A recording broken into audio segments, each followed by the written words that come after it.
বিসমিল্লাহির রহমানির রহিম। আসসালামু আলাইকুম রহমতুল্লাহি ওয়া বারাকাতুহু।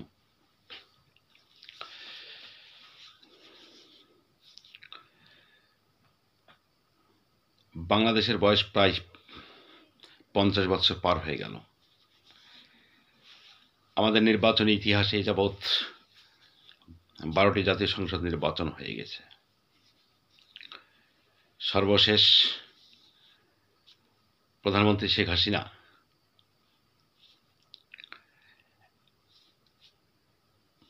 দ্বাদশ জাতীয় সংসদের মাধ্যমে নির্বাচিত হয়ে দেশ পরিচালনাকালীন গত 5 আগস্ট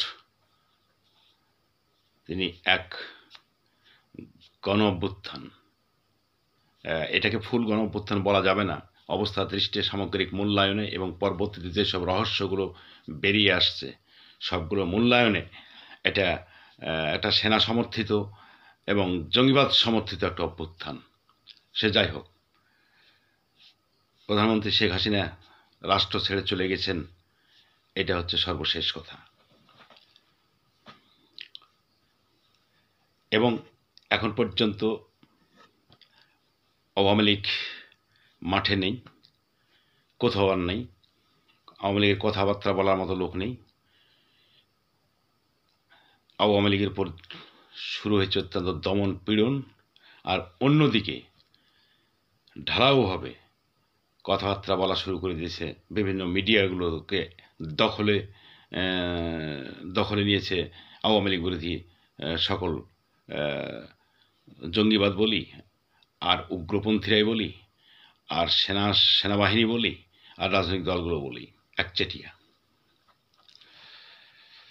আওয়ামী লীগের একটা বিশেষ তকমা ভোটারবিহীন ভোট, মূলত এটাই।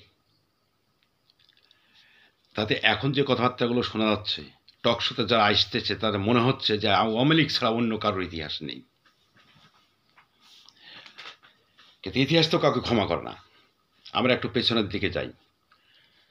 এই যে 12টা জাতীয় সংসদ নির্বাচন হয়েছে, আমাদের এখানে ভোটারবিহীন ভোট কখন থেকে শুরু হয়েছে, এর উদ্ভাবককে, এই বিষয়গুলো আমাদের জানতে হবে।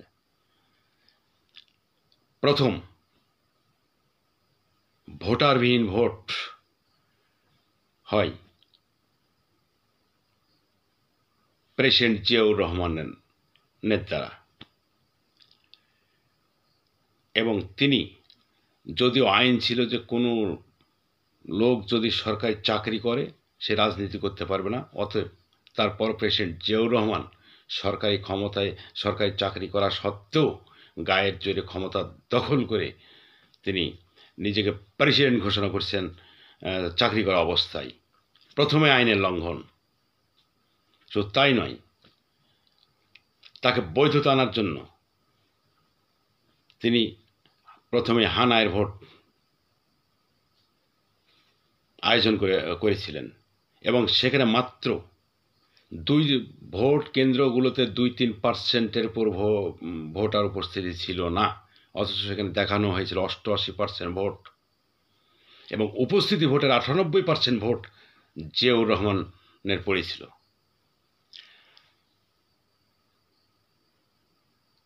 তাহলে সেদিন যতগুলো ভোটের সঙ্গে সংশ্লিষ্ট ওই প্রিজাইডিং অফিসার অথবা সংশ্লিষ্ট আরও যারা ছিল সবাই মিলে ওদের দায়িত্ব ছিল ভোটটা দেওয়ার, কোনো জনগণের দায়িত্ব ছিল না।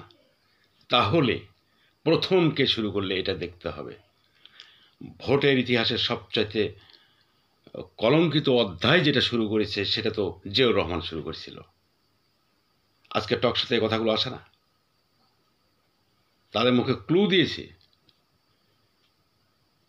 আর এরা টকশোতে আসে এসে ইতিহাস বলে, জাতির সামনে ইতিহাস ইতিহাস। তাহলে এরা কত বড় অভিশপ্ত যে জাতিকে একটা ইতিহাস থেকে সমস্ত বঞ্চিত করে, অন্ধকার করে রাখে। প্রকৃত ইতিহাস জাতিকে করে না। শুধু তাই নয়, অনেক চড়াই উতরাইয়ের মধ্য দিয়ে আবার 1996 সালে 15 ফেব্রুয়ারি এসে আবার জাতির সামনে হাজির হয় ওই একই জিয়াউর রহমান কর্তৃক প্রতিষ্ঠিত দল বিএনপির বিএনপির দ্বারা। এবং তখন বিএনপির নেত্রী বেগম খালেদা জিয়া। আরেকটি ভোট 1996 সালের 15ই ফেব্রুয়ারি, আবার ভোটারবিহীন ভোট, আরেকটা ভোট তিনি আয়োজন করলেন এবং ভোট সমস্ত অনুষ্ঠিত হয়ে গেল। এমন একটা আত্মস্বীকৃত কুখ্যাত খনি ফ্রিডম পার্টির নেতা তার বিরোধী দলে থাকলো এবং একটি মাত্র ফ্রিডম পার্টিকে নিয়ে ওই ভোটটা তিনি পরিচালনা করলেন। আবারও ভোটারবিহীন ভোট। অথচ এগুলো কথা আজকে টক শোতে আসে না। যারা বলছে তারা শুধু শেখ হাসিনা, শুধু শেখ হাসিনা, শুধু শেখ হাসিনা, শুধু শেখ হাসিনা। তাহলে এরা কোন ইতিহাস তৈরি করতে চায়, কি বলতে চায়, এরা কোন জ্ঞান পাপীরা আজকে মিডিয়াগুলোতে এসেছে? তার অর্থ এই নয়,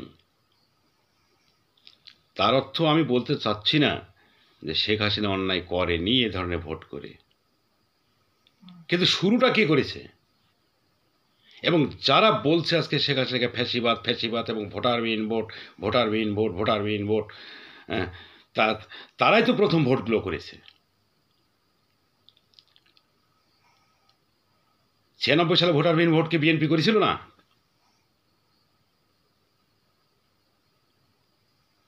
শেখ হাসিনা আগে তো করেছে তারা। আচ্ছা, ওরা কি করে বলতে পারে ভোটারবিহীন ভোট, ভোটারবিহীন ভোট, ভোটারবিহীন ভোট? শেখ হাসিনা কলঙ্কিত লাগায়? তারা তো নিজেই আগে শুরু করেছে। কি বলে যে বিনা প্রতিদ্বন্দ্বিতায় সংসদ সদস্য নির্বাচিত হয়েছে। ওই 96 সালে তাদের সময় তো বিনা প্রতিদ্বন্দ্বিতায় ওই 46 জন সংসদ সদস্য নির্বাচিত হয়েছিল। আজকে ডক্টর ইউনূস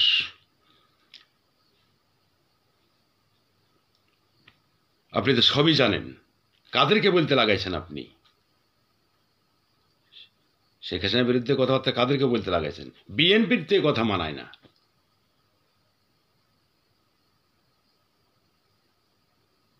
আশ্চর্য এই দেশ।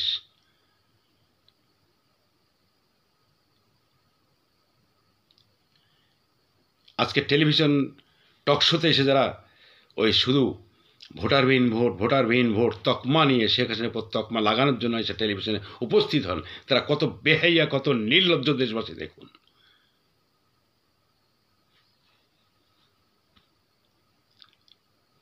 যারা ইতিপূর্বে ভোট কারচুপি, ভোটারবিহীন ভোট অনুষ্ঠান করেছে, আজ তাদের পক্ষে সাপাই গাইতে টেলিভিশনে চলে এসেছে শুধু শেখ হাসিনা পদ্ম আরোপ করতে। এরা কারা? এদেরকে চিনে রাখুন। এরা টেলিভিশন আসা মাত্র জানবেন যে একটা নির্লজ্জ, একটা বেহাইয়া, এরা টেলিভিশনে এসে হাজির হয়েছে, এসে কথাবার্তা বলছে। হ্যাঁ, তারা বলুক।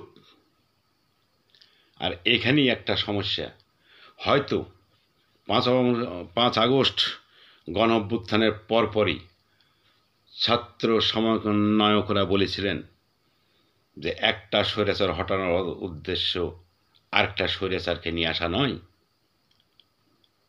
আচ্ছা, এই কথাটা টেলিভিশন টক শোতে যারা আসছে তারা বলছে না, এবং বিএনপির সমস্যা এখানেই হয়ে গেছে। তবে এক্ষেত্রে বিএনপির কথাবার্তা বলার মুখে লাগাম দেওয়া উচিত। যেহেতু প্রথম ভোট কারচুপি হোক, ভোটারবিহীন ভোটের আয়োজন, এটাকে যদি আমরা কলঙ্কিত অধ্যায় বলি, অবশ্যই বলবো কলঙ্কিত অধ্যায়। গণতন্ত্রের জন্য শুরুটা কিন্তু বিএনপির দ্বারাই, বিএনপিরাই এই কাজগুলো করেছে প্রথমে, হয়তো পরবর্তীতে ফুলে ফলে বিকশিত হয়েছে। মানুষ হত্যা তো তাদের দ্বারা হয়েছে। গুম খুন হত্যা, ওই জুডিশিয়াল কিলিং, ওই mob justice, extra judicial killing, তাদের দ্বারা তো হয়েছে। 1975 সালের 15ই আগস্ট বঙ্গবন্ধু সপরিবারে হত্যার পর সেই ক্যাপ্টেন মনসুর, তাজউদ্দিন, শহীদ নজরুল ইসলাম, AHM কামরুজ্জামান হেনা,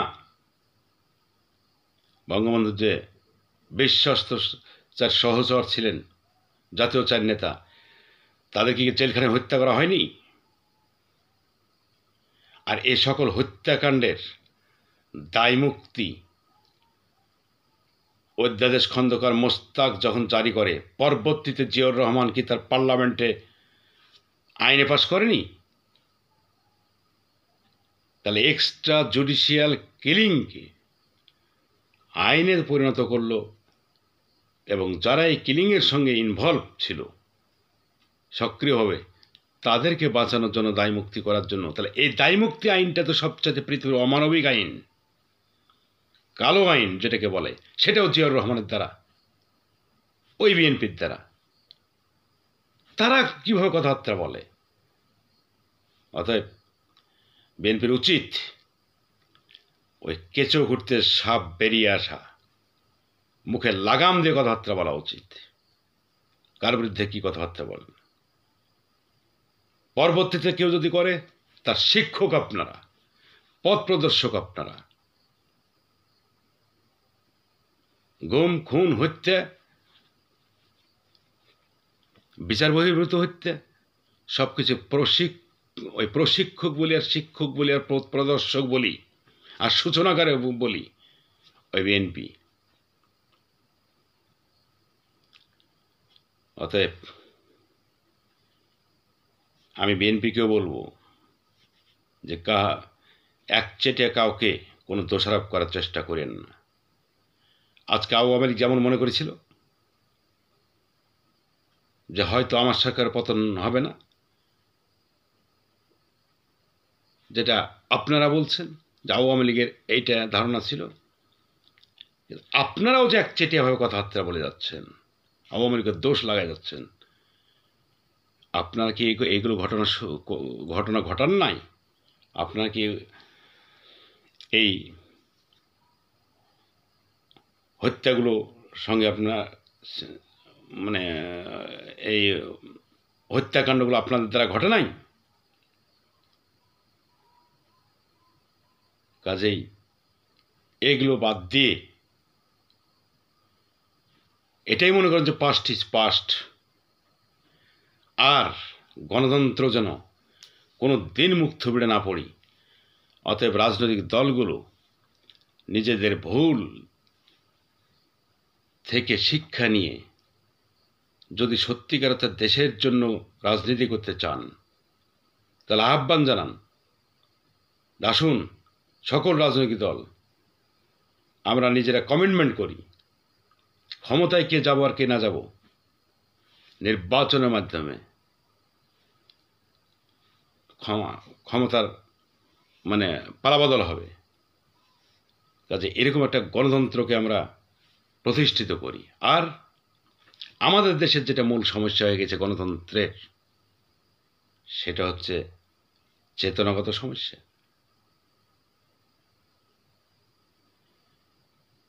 ৭১ সালকে যারা মেনে নিতে পারেনি, তাদেরকে